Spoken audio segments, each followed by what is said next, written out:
Gracias a todos ustedes por continuar con nosotros. Ya estamos en esta su sección en el mar y hoy le prometemos que le vamos a desarrollar un tema bastante importante porque a veces pasamos desapercibida esa parte de la salud mental en las familias que han pasado por la terrible situación de perder a un familiar que se fue en Yola de manera ilegal, cómo trabajar todo esto desde la salud mental en la familia, cómo trabajarlo con los niños, cuál es el tratamiento que se le debe dar a la familia cuando pierde a un ser querido que no encuentra. Todo eso lo vamos a desarrollar y para ello contamos con la presencia vía telefónica de la doctora médico psiquiatra Tatiana Tavares Núñez, a quien les damos los buenos días y la bienvenida por aire, mar y tierra. Buenos días, doctora. Buenos días. Doctora, la doctora, vamos a ver, la doctora, ¿dónde está la doctora? Vamos a ver la doctora. Tenemos. Buenos días. Buen día, no los escucho bien. Ahora sí. ¿Nos escucha ahora, doctora? A la otra persona no. Sí, ahora escucho. Perfecto. Bueno, le damos la bienvenida pues y gracias. Importante, Metivier, el tema que ustedes han escogido tratar el día de hoy, pues definitivamente es una situación a la que se enfrentan muchas familias de María Trinidad Sánchez y de Samaná. Bueno, doctora, yo creo que no solamente de María Trinidad Sánchez ni de Samaná, del país. Del mundo.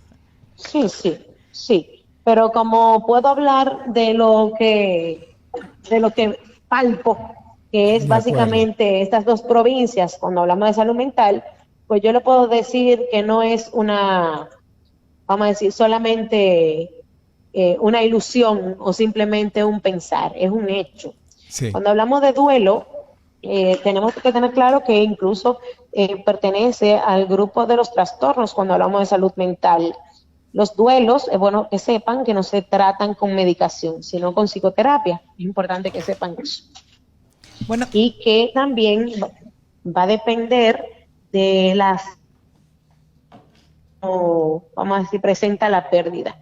Cuando hablamos de duelo, básicamente es el afrontar o el proceso de adaptación emocional a una pérdida, no necesariamente a la pérdida de la vida de un familiar o de un amigo, un ser querido, sino también uno como ser humano puede enfrentarse a la pérdida de una relación matrimonial, por ejemplo, un negocio por el que usted luchó mucho, etcétera. ¿De acuerdo? Doctora, entonces es importante. Es bueno que ustedes sepan. ¿Sí? Sí. Dime, en la parte de ¿qué es lo que sucede entonces en la mente de una persona que de momento dice, me voy en Yola, tomé la decisión? ¿Qué es lo que sucede en ese ambiente? ¿Qué pasa? Bueno, eso va a depender de muchísimas situaciones, incluso no solamente psicológicas, sino sociales y económicas. La situación que se está viviendo a nivel mundial en cuanto a lo económico, a lo laboral, pues no es un secreto. Y básicamente la desesperación puede llevarte a tomar decisiones que pongan en riesgo incluso tu vida, como en este caso. ¿De acuerdo? Entonces, básicamente, yo no te podría decir que hay una enfermedad de salud mental cuando en una persona que tome esa decisión, porque puede que la haya, puede que no.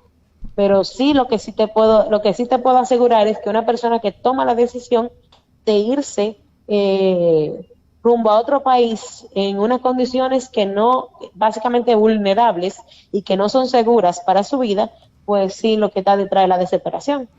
Doctora, buenos días. ¿De acuerdo? Buenos días. Un placer tenerle, doctora. ¿Y qué decirle a una persona que ha tomado ya una decisión de tomar una yola? Bueno, yo le voy a hablar desde mi propio punto de vista personal, donde yo no puedo salir corriendo. No, sinceramente no me arriesgaría a presentarme. No sé si ustedes me entienden lo que le quiero decir. Sí, claro. O sea, ¿qué se le puede decir? O sea, cuando tú vas a enfrentarte a una gente que ya decidió irse en Yola, tú con lo otro que le puedes, vamos a decir, contrarrestar eso con una oferta de trabajo, con una oferta, mira, pero fulano, mejor ven, haz esto, vamos a ver si te funciona, vamos a ver si puedes elaborar desde este punto de vista, no te tome ese riesgo, que no hay una garantía de que te vaya bien, de que tú llegues, de que tú puedas conservar tu vida. O sea, pero tú no puedes a una gente que no tiene trabajo, que no está produciendo, que tiene 5 muchachitos que mantener y una familia a la que, vamos a decir, que mantener sin otra opción para producción. No sé si me comprenden lo que les estoy planteando. Sí, claro. Claro, claro. Entonces, ¿qué les puedo decir?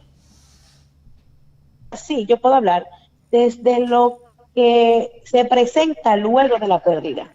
En este caso, un naufragio, gente que incluso ni siquiera se sabe si viven o mueren, si llegaron o no, que se perdieron, por ejemplo, en el mar.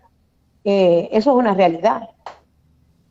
Y yo les puedo decir que en todas las culturas, nosotros como dominicanos, tenemos, por ejemplo, la cultura de ¿qué tú haces cuando hay una pérdida?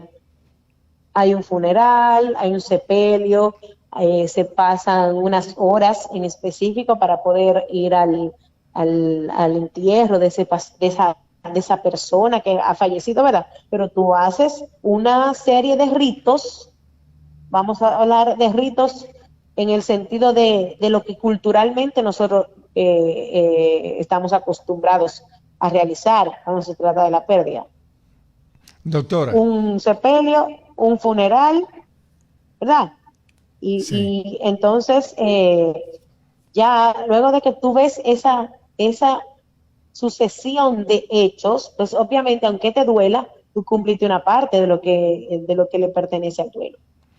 Doctora, ¿se puede decir que una persona, mire, yo he viajado en aviones pequeños a Puerto Rico, y cuando yo veo que estamos cruzando por ese canal de la Mona, doctora, yo levanto los pies, porque yo veo esas 60 millas de agua, que son 60 millas, y yo digo, ¿y cómo es, qué espíritu tiene un individuo que se monta en una lancha, primero sobrecargada, porque siempre van sobrecargadas, segundo, sin ningún tipo de seguridad, cero chaleco, cero, nada de seguridad? Entonces yo pregunto, ¿tiene un espíritu suicida una gente que decida irse bajo esa condición? No necesariamente. No necesariamente. Puede que, porque como le digo, no puedo decirle, no, ninguna de esas personas que hacen ese proceso tienen una situación de salud mental. No necesariamente. Pudiera bien presentarse. Ahora bien, lo que sí yo te puedo decir es que se le quitó el miedo. Tienen tan poco que perder. Tienen tan poco que perder que ya yo estoy desesperado. Ya yo no tengo ni siquiera para mantener a mis hijos. Ya yo no tengo otra opción de producción, no solamente producción económica, sino que cuando tú produces y puedes mantener tu familia, tú tienes otras cosas cubiertas. Doctora, entonces en la parte... ¿Sí? Sí, continúe. Nosotros en este país no tenemos vamos a decir, una garantía económica y laboral. De nada. No estoy justificando los viajes, estoy hablando de lo que pudiera ser que lleve a una persona a pensar en eso. ¿De acuerdo? Así es. Doctora, entonces en la parte, usted nos conversaba del funeral, de los ritos que hacemos nosotros en vista de una situación como esta. Sabemos que hay muchos casos en los que el familiar no se encuentra. La familia o mantiene la esperanza de que aparezca o tiene que caer en la triste realidad de que no va a pasar. ¿Cuál es el tratamiento que se debe dar en esa situación? Sí, y te voy a aclarar, voy a agregar algo más a esa pregunta que me acabas de hacer.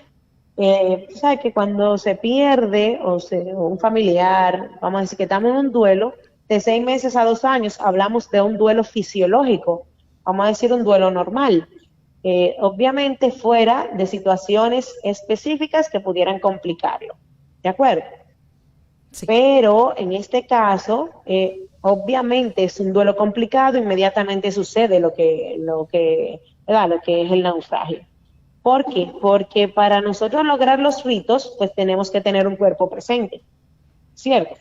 sí, Entonces, es lo mismo que pasó cuando estábamos en COVID. O sea, ¿cuánta gente no tiene duelos complicados porque no pudieron eh, velar sus muertos, no pudieron enterrar sus muertos, no pudieron cumplir esos ritos que nosotros como dominicanos hacemos? Estoy hablando de República Dominicana, ¿de acuerdo?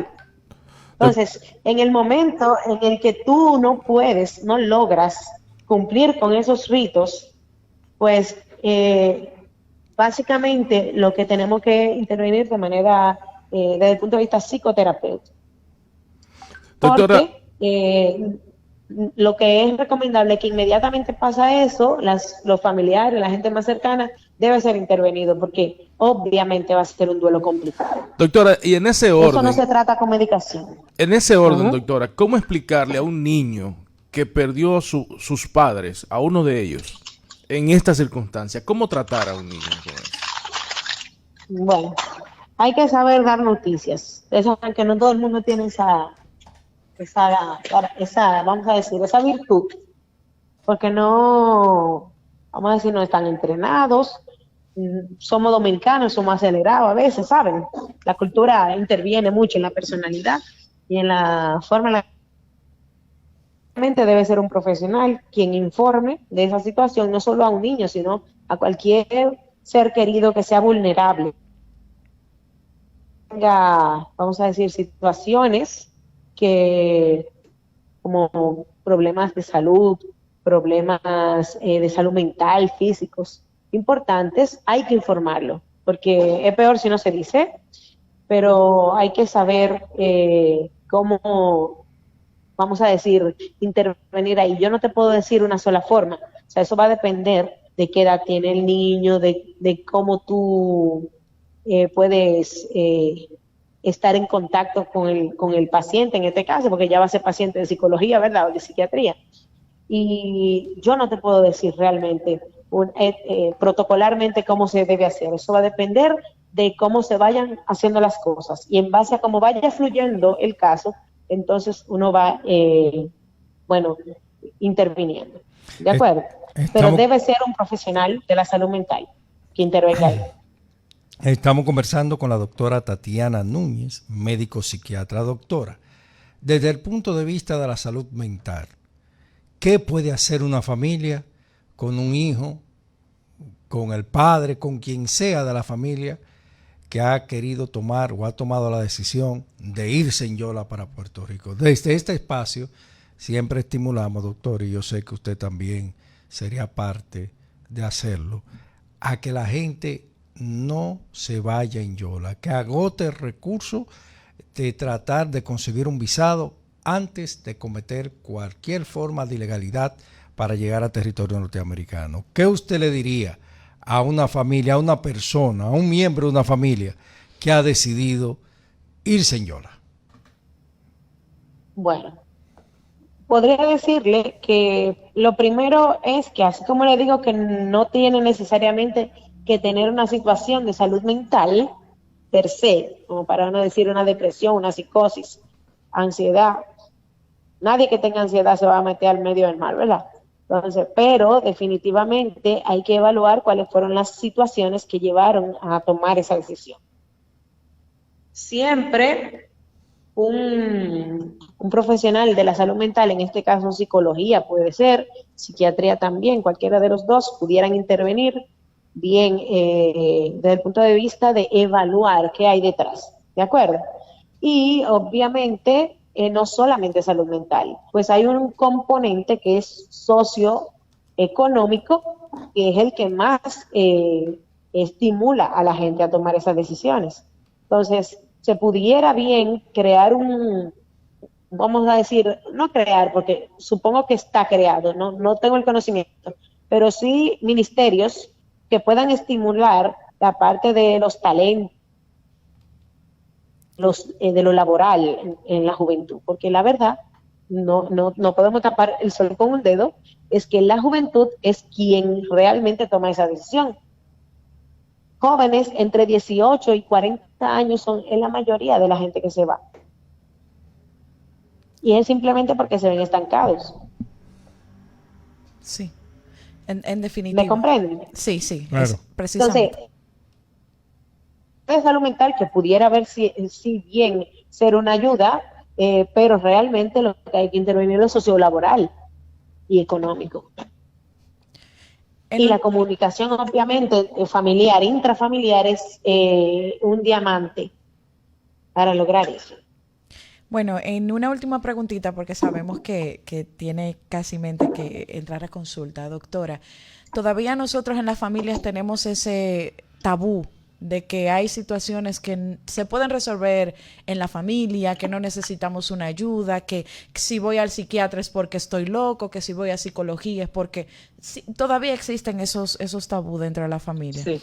Entonces, ¿qué le diría usted a la familia dominicana en función de lo que estamos conversando, de irse en yola, de hacer situaciones que pueden desencadenar un duelo, como mismo estamos hablando, para que entonces se introduzcan a ese camino que podría bien pues hacer que sea un poquito menos angosto y ampliar las oportunidades de que la gente pueda entrar en razón? Sí, mira, quiero ampliar un poquito más, no solamente enfocarme en lo que son los viajes ilegales, sino en general. Siempre yo digo, por ejemplo, el que tiene un corazón latiendo, ¿verdad? Un corazón que es funcionante, ¿puede jurarme a mí que nunca va a ir al cardiólogo? No. ¿Verdad que no?